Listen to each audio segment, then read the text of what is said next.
Hey guys, JR Wise here, coming at you with the journey of weight loss. It's 5 o'clock in the evening. I'm out here trying to get to my 10. I woke up late this morning, so I only got two miles before I had to head off to work. So I'm out here in 95 degrees trying to make it up. But don't worry, I've got plenty of water. I'll get her done, as Larry the Cable Guy would say. So I've got a few topics I'm going to talk to you about today. But first, this video is brought to you by Emmy. Emmy has been around for decades.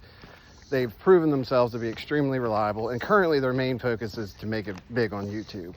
So if you like Emmy and this content, support me, because I'm trying to be funny. Ha ha ha. Don't have a sponsor. So, all right, guys. The first topic we're going to talk about is Harvey Freebird, a well-known YouTuber. He's a First Amendment auditor out of Galveston, Texas. And we're going to talk about him and the city councilman Lowerly, who they're button heads. And I'll get into the details in a second. The second topic is Levi Trumbull, I can't remember. He's also a well-known YouTuber out of Frederick County, Maryland, which is in my neck of the woods. And then the last topic is a Colorado State Trooper, Officer Garcia, who tased a man 7 times for getting out of his vehicle. So let's get into Harvey Freebird and Mr. Lowerly. So Harvey is a First Amendment auditor, and I've told you guys before, I don't care for what they do. I don't support it in any way, but I will defend their right to do it because it's in our Constitution and it's their right to do it. And I don't agree with some of the methods they use, but Harvey is one of the better ones. He's right up there with Random Patriot and Honor Your Oath. I applaud the way he handles himself in situations. He gets a little chippy here and there, but for the most part, he's very well-mannered, and I kind of think of him as a reporter more than anything. He's actually turned in fake cops that have been out, doing malicious acts, pretending to be cops. So, he's respectable, I guess I should say. But Harvey did some investigating on City Councilman Lowerly when he was elected, and found that he had a very, very, very extensive criminal record. And when he applied to run for councilman, he checked off that he had not been convicted of any felonies. Well, come to find out, that was not the case. He had numerous felonies for manufacturing drugs, selling drugs, possession of drugs, etc. It was very lengthy.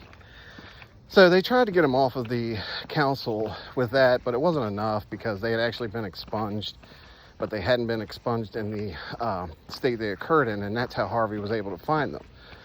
So they were expunged in Texas, but not in Minnesota or wherever they happened. Don't know the exact state, don't remember. So this Lowerly has, how do I explain this? He's made numerous accusations against Harvey, his fellow council members. He accused the president of not living in the district, and he does own property and he does live there. He accused another member of fraud and embezzlement and stuff of that nature.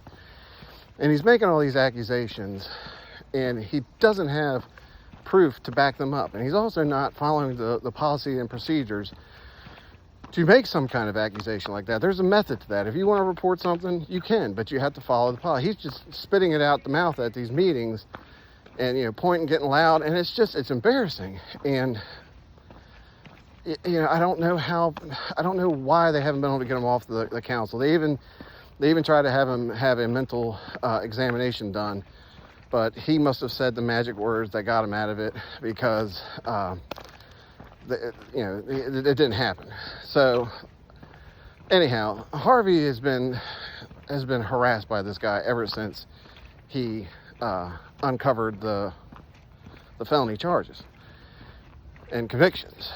And this guy has made numerous YouTube videos and Facebook Live videos asking for Harvey's location when he's out doing his audits and offering $500 to anybody that'll give him Harvey's location. And he's wearing a ski mask with sunglasses, you know, making comments about him, sending him threatening messages, calling him, putting his number out there. And that could, you know, that could be considered doxing too. So he's doing all this crazy stuff as a councilman. And you know, those guys are supposed to hold themselves at a higher standard, but his actions are not, you know, you would not think that this guy's a councilman. His actions are just appalling. They're disgusting. And clearly the guy's not rap tight. He's done so many things, I can't even remember all of them as we talk. So go check out Harvey's channel and go check out Lackluster's channel. He just did a video on this too. So, Larry has already been in court for civil harassment, stalking, and all these other charges, and lost. And part of the order was to not repeat those actions again. Well, he did to another person, and Harvey was at the courthouse, you know, he's in public and he can film him. That's his right. Well, Larry saw that and got all mad and nasty and started screaming and yelling, and you could just see the rage in his eyes. It was just, the man is not there. He needs to have a come to Jesus moment and let bygones be bygones and just move on with life. But I don't think he has the mentality to do that. So Harvey, just be mindful of that. That man's got some rage, and you know, just be mindful of it. So Larry went to the police, and since he's a councilman, his statements hold a little more weight than most. And he reported that Harvey was stalking him and harassing him. So since he was the first one to the cops, they issued a warrant for Harvey's arrest. And he was arrested. His car was impounded. It cost him like $5,000 to get out of jail and everything. And I believe they're dismissing, they have dismissed the case entirely. So Harvey's not in trouble for that. But it's baffling me that this man is still sitting on the city council with all of the allegations that he's made, all the accusations that he's spewed out of his mouth. It's just appalling. And I hope the members of that community see this video and have an epiphany, say, man, we got to get this guy out of here. Whatever we do, let's not reelect him. Let's find a way to get him pushed off. I don't know if that's possible, but something needs to happen because the man has got a mental problem. He is not stable. And just go check out Harvey's channel and you'll see what I mean, guys. It's appalling. So the second topic is the Levi Trumbull incident that occurred in Frederick County, Maryland. Levi was on his way home or somewhere about 10:30, 11 o'clock at night, and he had a car behind him. And what he didn't realize, that car behind him was a Frederick County deputy. And that deputy was FTO that night, field training officer. And he had a rookie in the passenger seat with him. So his head was like the size of the moon that night. He was Mr. Tough Guy, gonna make an impression on this rookie, you know, gonna show him how to do the job. And unfortunately for Levi, he apparently ran a red light and the cop lit him up. Well, Levi saw the lights. He saw a dealership that was closed but had all the lights on outside, about 100, 200 yards up to his left. And Levi proceeded there. Well, that was problem number one, because he didn't immediately pull over for the cop, didn't abide by his rules, you know. He was trying to find somewhere safe and well lit for both of them. When the cop gets up to the car, he asked for his license and registration and pretty much immediately asked him if he had been drinking. And Levi said, "Have I been drinking? No, I haven't been drinking." He repeated his question. That was problem number two. That cop said, that's a sign that he's been drinking. Don't know why. Me personally, I'm hard of hearing, and when I get nervous, I have a tendency to repeat questions that people ask me. I'm deaf in my right ear partially, and you know, it's just a thing that happens. And it also happens to people that have like ADHD or ADD. They get nervous in those situations or have high anxiety, and they repeat questions to make, it's a confirmation for them. It calms them down. And, you know, it happens. So, Levi's looking for his registration. He found two, and he knew one of them was active. And then he hands those to the cops, and he tells them, hey, one of those is the good ones. I'm trying to find my ID. And as he's looking for it, it occurs to him, man, I made an online purchase yesterday. I left my ID at home. Shoot. So he tells that to the cop. The cop immediately says, that's unusual too. Levi said, don't worry, my name on that registration is good. That's me. I'm clean, I'm clear. So the cop goes back to the car, and he's talking to his rookie, his F&G, and he says, man, this guy's, he's intoxicated, but I can't smell anything on him. So that was problem number 4, you know, no probable cause, but the cop, he's not going to let that, and nope, that's not going to stop him.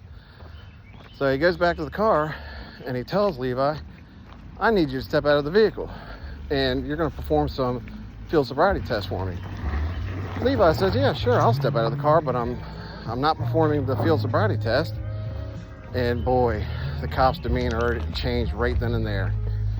And, you know, he wasn't being Mr. Nice Guy before that, but as soon as he found out Levi wasn't going to abide by his command, or abide to his command, he started treating him like dirt. Told him to shut up.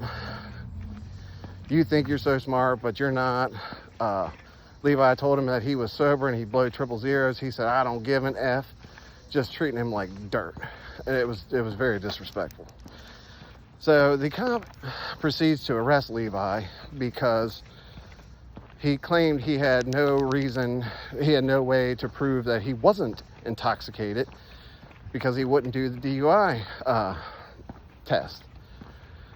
And Levi said, well, you don't have any probable cause. Oh, I have my probable cause, but I need you to, you know, if you would just do the test, you could have been going home tonight. Well, he didn't go home, and you can't say that. You can't say, because you didn't perform these tests, you're not going home. It's your fault. No, sir. It's not his fault. So Levi goes down to the station, blows triple zeros. Then they try to shift the narrative to he's on drugs. So they asked him to do a drug recognition test, and Levi declined, which is well within his rights. So by that point, the cops now shift to, oh, well, whatever he was on must be wearing off, blah, blah, blah. We're going to cut him loose and only give him a failure to present an identification and running a red light. Well, meanwhile, his car's been impounded. Cost him however much money to get it out of the lockup. He couldn't get it back till 2 days later because his registration was in the car. He had no way to prove it was his vehicle. It's just insane. So the only outcome of that night was Levi was charged unjustly with driving under the influence, all because he wouldn't submit to the cop's authority. And the cop had no probable cause. They did an IA investigation on him, and his probable cause is as follows. Levi didn't stop immediately. He turned into a well-lit area. Levi was clenching his jaw. Levi was gripping the steering wheel. And Levi turned his head to the left and right when the cops walked up on the vehicle. His head was on a swivel. Those 4 signs. Oh, and the 5th one was he repeated every question that he was asked, which, come on, guys. That you smelled no alcohol on him. He wasn't slurring his speech. His eyes weren't bloodshot. None of that stuff. It's mind-boggling, but you know, it is what it is. So they did the IA investigation, and you could tell the cop was just coached. He had his representation there with him, who kept interrupting the investigator to give his input and clarification, which that shouldn't be allowed to begin with, but whatever. So the cop he had an excuse for everything, and I believe the outcome was he received some training, and he didn't face any suspension, none of that stuff. And I don't think the cop needs to be fired, but he definitely needed some type of suspension at a minimum. And instead, he got off pretty much scotch-free. And it's just embarrassing. There needs to be training for these guys. They need to have other policies and other tests that they can perform to deem whether somebody's under the influence. And the field sobriety tests are just not cutting it. The walk and turn, the touch your nose. The only one that's semi-reliable is the eye test, but even that has its inaccuracies, because if somebody has ADHD or ADD, it causes their eyes to bounce, which would be an indicator of impairment. And they're not. It's just from the medication they take. So what are your thoughts on that, guys? So the last topic is the police officer out of Colorado, the state trooper. She was, Officer Garcia had a person pulled over, and a car went by her speeding, I think, and they crossed the line, and she dropped what she was doing and went after them. And when she pulled up on him, the guy stopped, but he made a mistake. He got out of his vehicle. And don't take this as legal advice or anything, but if you get pulled over, your best bet is to find a well-lit area, stop, within reason. Don't go 5 miles out of the way to stop, and pull over, put your hazards on, put the vehicle in park, put your window down, and turn the ignition off. I've been pulled over several times, not numerous times or anything, but I've been pulled over several times, and I've found that that's the most practical, safest way to go through an experience of being, pulled over for something. And, here I am, I'm still here. So anyhow, he gets out of the vehicle, approaches the cop car, got about 15 feet away, maybe 20 feet. And she tells him to get back in the car. And he turns around to go back in the car, but he's kind of, lipping off a little bit. And he turned back towards her to say, hey, this is my country, or this is my ground, or something like that. And bam, she hit him, dropped him immediately with the taser. And, she didn't hit him once, she didn't hit him twice, not 3 times, not 4 times, not 5 times, not 6 times, but 7 times. And it went on for practically over a minute. And the entire time, she's yelling at him, telling him to put his hands behind his back, to roll over on his stomach, all these kind of orders, ordering him to comply. And he can't. He's being electrocuted, tased. I've been shocked one time before. Well, I've been shocked numerous times, but I've been shocked one time before, really, really bad. And the knife I had in my hand, I was cutting the electrical tape off a receptacle, and I hit the brass. Brass is your ass. And I hit the hot side, and man, that knife went flying about 150 yards. I'm exaggerating, but it went about 100 feet behind me, and I couldn't get off that damn thing until the breaker tripped. And it was awful. So I can't imagine what that guy felt for over a full minute of being, tased. And she's just steadily giving it to him. Bam, bam, bam, bam. So she was terminated for excessive force, but the big concern in my eyes was, she said the reason for her actions was she was scared. And I get that. It's a scary job. And I'm not anti-police. I'm pro-police, but I'm pro-accountability. And I'm pro-training.